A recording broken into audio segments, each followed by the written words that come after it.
I'm Jeff Wallenfeldt, Senior Editor and Manager of Geography and History. When I was 20 years old, I went to New York City for the first time, and I stayed with a friend of my father's, a guy that he had grown up with in Madison, Wisconsin, whose name was Dave Matson.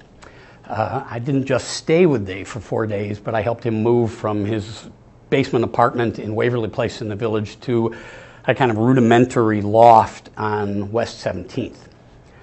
But Dave opened the whole world of New York City to me. He had me go to the Strand bookstore. He made me go to Brooklyn. He made me see a New York Knicks game at Madison Square Garden. He made me see the play A Chorus Line, which was just opening up at that time. And he introduced me to the wonders of the Sunday New York Times, which we picked up late Saturday night, Sunday morning when we were running around in Greenwich Village, having seen the White Horse Tavern where Dylan Thomas drank, and where he showed me Eugene O'Neill's house. But I think the most valuable thing that Dave taught me was that wealth can be calculated in a lot of different currencies. Dave was an actor, and he was a working actor, but he never had a hugely successful career. He was in Brendan Behan's Borstal Boys, which is a pretty successful play. He had a fairly good role in that. He was in Man of La Mancha when that was a pretty going concern. And he had a scene that was in Midnight Cowboy that was regrettably cut. But in 1969, Dave auditioned for a new Tennessee Williams play called A Bar in a Tokyo Hotel. And he was actually trying to get an understudy role where he had to play a character that was 20 years old and a character that was 40 years old. And this is at a time when Dave is in his mid-30s. So he gets ready to read for the director at the theater. Reads the 40-year-old first. And the director says, okay, not bad. Let's hear what the 20-year-old sounds like.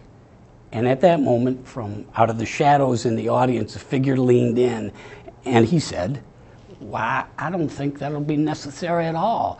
I believe we found our player."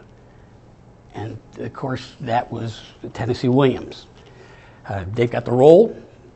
The play closed after only 25 shows, regrettably, but one day while he was rehearsing, Tennessee Williams' mother was visiting the theater. And when the rehearsal was over, everybody was leaving. It was raining, and Dave was going to try to catch a cab. Tennessee Williams grabbed him and said, "Would you like to ride with us?" So he rode in the cab with Tennessee Williams and his mother. The play was canceled after 25 performances, but that summer, Dave did summer stock in Maine, and the play that he did was A Glass Menagerie. He played the role of Tom, which was the most autobiographical role and play of Tennessee Williams' career.